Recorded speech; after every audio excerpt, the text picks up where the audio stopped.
Good morning from the Orlando Science Center. We are here very early in the morning. It's not even 8 o'clock yet because we have a private tour today. Yeah. I'm very excited for it. My glasses are fogging up, I'm sorry. I'm trying to look at the screen and my glasses are so foggy. That's funny. And the tour we're doing is the NatureWorks experience, and it's very animal focused, so I'm so excited. Yeah.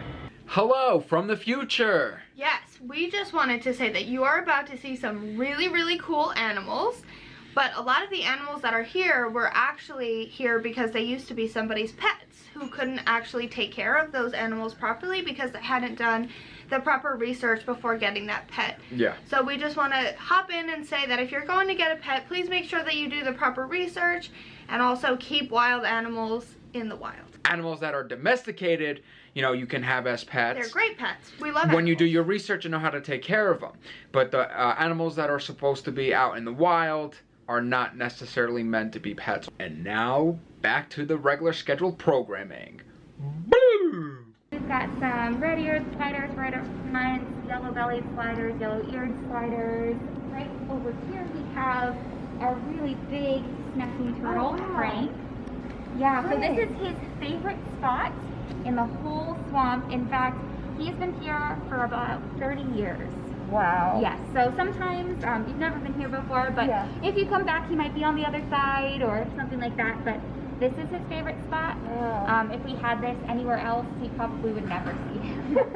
So snappy turtles, they have smaller shells, and so they're gonna find little alcoves like this and hide, and that just makes sure that they stay nice and safe. So these, it's kind of cool. These are the same sort of turtle, but they're just sliders. But you can see all of those. I'll move that. So all of these little squares, rectangles, these are called scoots. Okay. And so these are made out of the same material that our hair is made out of. It's keratin. So just like this is their bone. Mm-hmm. It's attached to them. It's not like in the cartoons where they can come out of it. You can see their pelvic bones in there. Wow, yeah. Their spines attached to it too. So a lot of the times when turtles get their shell hurt or injured, it's not just their home, that's their bones. Mm-hmm. And for them, it's really hard to recover. So it's really important that we take care of our turtles. We look out for turtles, especially here in Florida. We have a lot of issues with people running turtles over. So we always want to be on turtle watch when we're driving. I know, it's weird to say. And for turtles, they have great homing devices. They know exactly where they're going. So for them, it's like if they're walking across the street and they're walking to the right, you can help them out by just picking them up and moving them to that side of the street. Look at this so guy. All kinds of food like that. But it's, like I said, perfectly formulated just like a catered dog's diet. Awesome. So we can go ahead and throw that in there. And the turtles might not come and get it because it's a little early and it's a little cold. They are cold-blooded, and you can see our catfish are doing a great job eating up. Oh, there we got one turtle. Yeah, we've got, so you can see the different sizes of the catfish. I like to point that out because a lot of people don't realize that catfish get so big. Yeah, I didn't know that was a catfish. Yes, so these are the channel catfish. They're detritivores, which is basically just a fancy word for poop eater. Yes. So they go around, they eat absolutely anything that they can find. They actually don't have really good eyesight, so they have those whiskers or barbels, and that's where they get those names, the catfish. And then over here we have our coral tank. So you're already getting over there. Oh, fantastic! Yeah, so this is our live coral tank. We actually, I'm going to feed them for you too, so you'll be able to see them. So we just have some fancy fish food. Yeah. They also get some enrichment every once in a while. We'll give them, we have nori, which is just dried seaweed, and we'll put that on the side of the tank for them, and they're able to pick it up. Oh, awesome. Yeah. Clownfish are actually able to coat themselves in a mucus layer. Okay. So that the anemone doesn't sting them. Oh, okay. And then they have a home. But it also means that that clownfish is protecting the anemone from predators. Awesome. Because there are animals that eat the anemone. So it's a mutualistic relationship. It works both ways. That's awesome. This guy doesn't ever come out, but that's one of our banded strips. Wow, he's cool. Yeah. So the other ones, the little peppermint striped shrimps, come out all the time, but the banded one, he's got all those fun antenna. Yeah. I just think he's really pretty. You know, if coral is a plant or an animal? Is it an animal? It is an animal, yes. Yes, so they have what are called tiny little polyps, and they have calcium carbonate shells. So those calcium carbonate shells is what you see all over. Awesome. Yeah, and that's what makes it all pretty. But like, props to you guys for being up there. Yeah, so I mean, our coral tank, I love everything about it. It's a really, really cool experience because not a lot of people get to work with coral. Yeah, it's really awesome. Yeah. So in here we do have a tegu. He is buried himself. You can see his tail over here. He's a 4-foot long lizard from Argentina. Wow. Yes. So big guy. He used to be somebody's pet as well. Really? Yep. And now he lives here. Yep. They actually just became illegal to own this summer in Florida. Really? Yes. You Wow. can no longer own them as pets. Yes. Oh, Yeah. You can see he really dug himself in there. No, hi. And he's a sweet lizard. So he's got that forked tongue, just like a snake. Wow. Oh, wow. And they're actually invasive He's here beautiful. in Florida. They're invasive in the Everglades. So a lot of people, like I said, bought them as pets but didn't realize how big they can get. And they can be very aggressive, especially when it comes to food. Sure. Teddy, not so much. Hi, buddy. Oh, I know. They have a special place in my heart, all the reptiles. So here, we're going to feed our Florida reef friends. So these are all fish that you can find here in the Atlantic. And this is a gel. So it is algae mixed with jello, basically, and some garlic for flavoring. Fun. They love that garlic, yeah. So this is like an omnivore gel. So here we have omnivorous fish, which means that they're going to eat both meat and plants. It smells just like garlic. I've never tasted it, but I'm sure it tastes good. I'm basically a herbivore, so. In order to keep this exhibit up and healthy, this is a saltwater exhibit as well, so we use special salt. This may look like table salt, but this is actually marine salt that has special ingredients in it, like calcium and magnesium, in order to mimic all of those nutrients that they have in salt water. So we do this every week. We put in about 60 pounds of salt every week into our reef. Yeah. And so you can see it just sort of dissolves right into the water, but it's kind of a cool thing to get on camera. We spend about $500 a month on salt. Yes, we spend a lot of money on salt. So we're gonna walk on up and we're gonna do our diet portion of our tour, which is where you get to make some diets. Fun. Yeah. And Gadget or bearded dragons, and Memphis our striped skunk, and then Petrie and Littlefoot are red-footed tortoises. So our diets are nutritionally complete. They are all veterinary approved. We talk to our veterinarian, make sure that all of the nutrients and everything is being met for all of our animals. That works, yeah. This is so fun. Yeah. So we make our diets here fresh every day. This is like organic produce from Publix here. Oh, wow. Yes, yeah. They eat better than I do. You want to touch the mealworm? Sure. He's Okay. done it before. There you go. All right, so 2 of them. 2 mealworms. Oh my gosh. I know. They like I know. jump. Yeah. Wow. They get all over. And they might actually start eating the salad. That's totally okay. Perfect. Look at that. Creepy crawly. I know. It's weird. All right. Memphis. Half a hard-boiled egg. Yep, so he is what we call an omnivore, so he's going to eat both vegetables and meat. Does he eat the shell? He does not eat the shell, but he actually picks the egg off of the shell. Oh, wow. Yes, Look at that. and just like us, we all have preferences. So he likes the yolk better than the rest of the egg, better than the egg whites. So he'll actually eat the yolk first. That's so funny. 25 grams of the pellet. Yeah, so Look like middle, small meatballs. Yep. they do, yeah. So this is an omnivore pellet. So just like the turtle and fish pellet that you gave, perfectly formulated for the omnivore.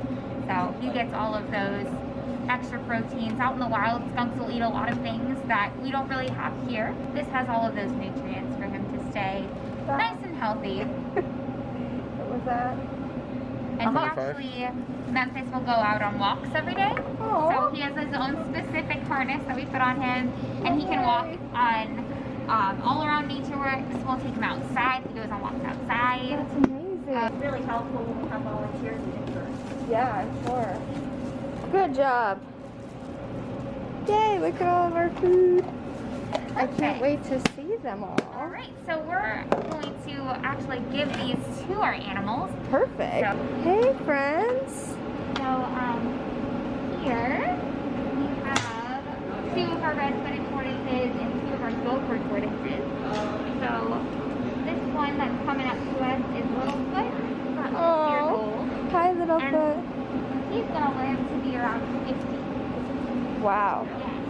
So very long-lived animals. A lot of people buy them as pets, and they don't realize just how long they're going to live. Yeah, but you can see. So gopher tortoises are native here to Florida.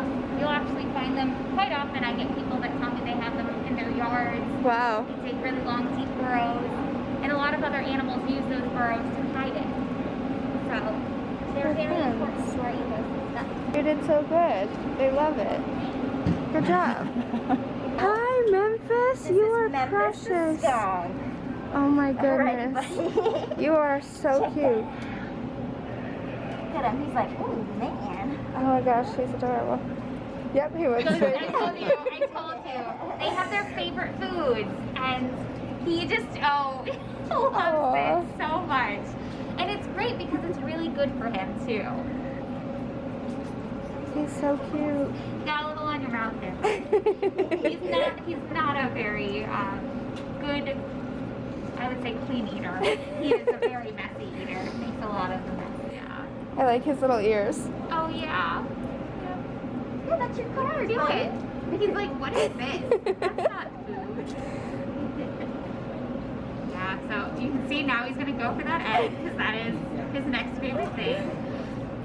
And he's going for the yolk. That's so funny. Yep. All animals have preferences. Wow.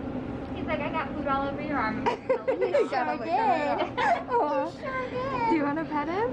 I don't want to bother him. Oh, he's very used to this. Like I said, he's been at the Science Center his whole life, so he's very used to people.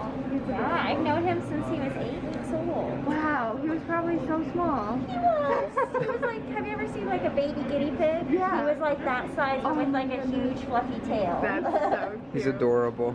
So like Hannah was saying, he's litter box trained, he's crate trained, and he's target trained too. So as we get with the tortoises, and Hannah tells you a little bit more about that, Memphis does it too. Wow. We'll lead them across the canvas. So we have a couple different colors here. You get to pick which color. You pick two colors. So Ooh. what 2 colors do you want? I feel like we should do yellow and blue because if they mix, that might make green, and that's like a bonus third color. Okay. I'm going to be honest with you, they're probably not going to mix, but you know, that's totally fine. I like your enthusiasm and your optimism. So we'll see how it goes.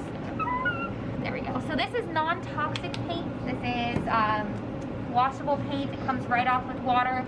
Totally animal safe.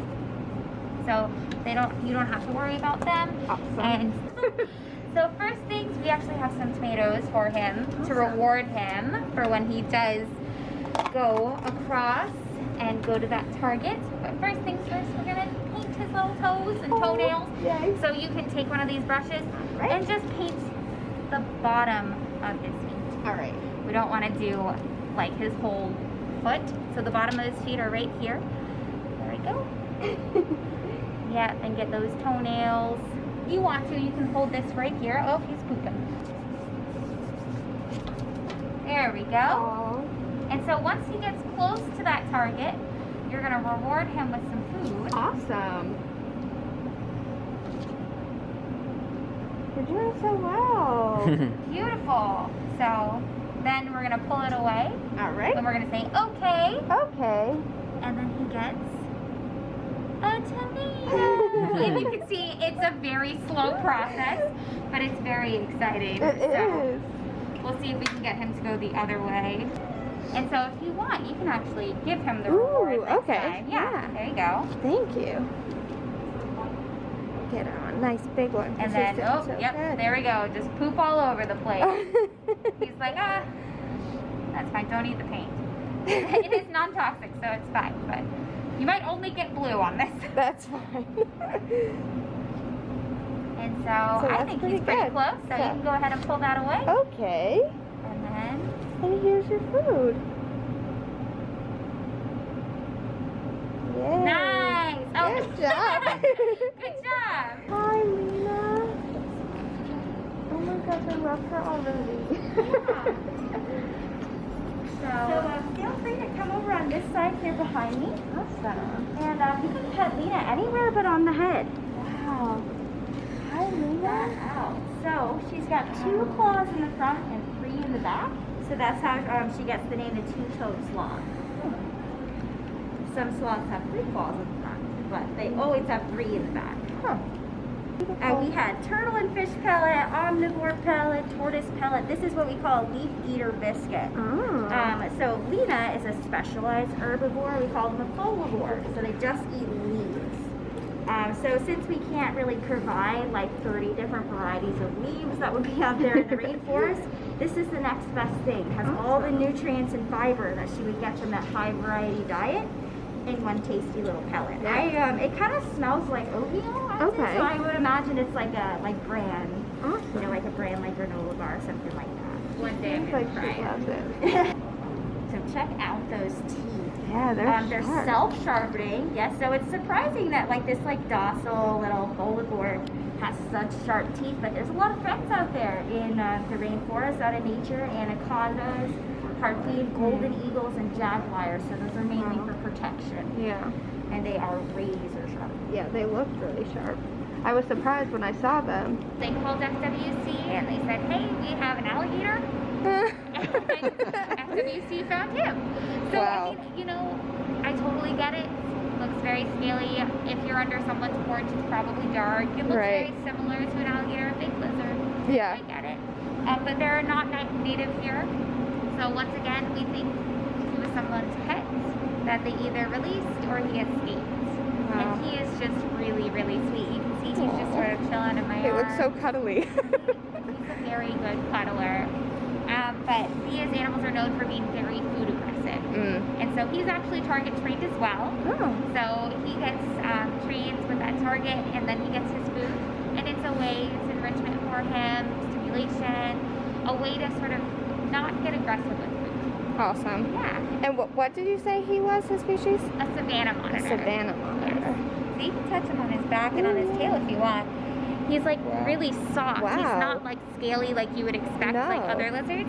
His tail is a little bit more so. And you can see he's in the middle of shedding. So unlike snakes, lizards, especially savanna monitors, they shed in pieces. Okay. So like geckos and stuff, they'll sort of shed all at once and eat that shed. These guys do not eat their shed and they shed in pieces.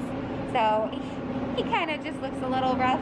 But that's because he's in the middle of shedding. But he does take some nice warm baths in order to help Aw. him shed. Yeah. She is gorgeous. Yes.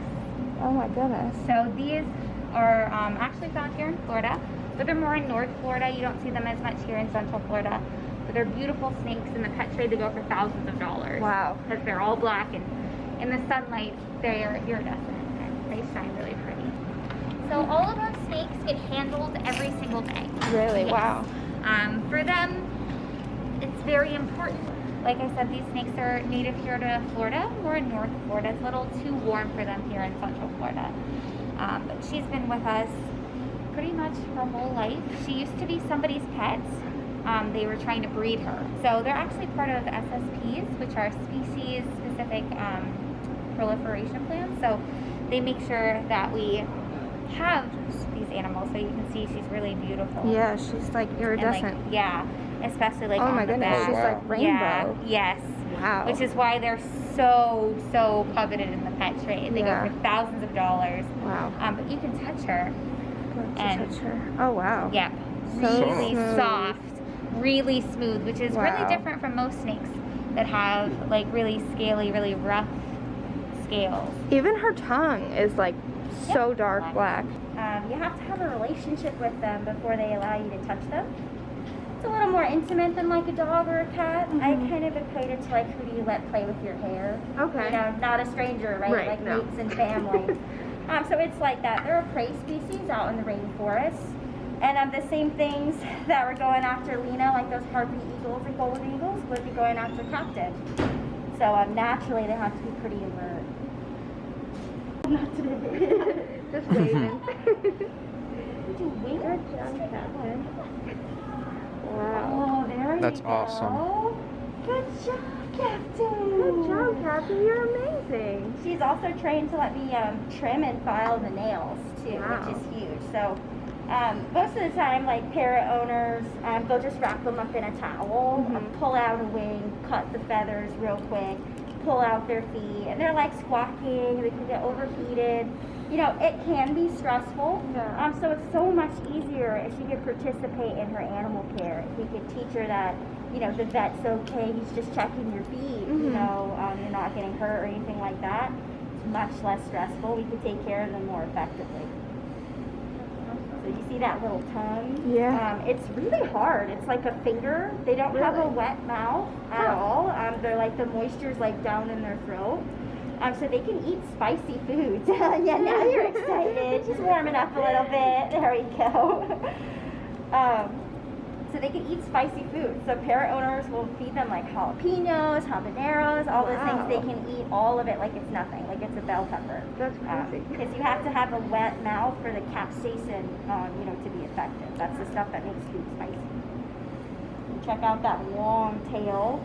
That helps them balance, and then they like fan it out as like a brake whenever they go to land.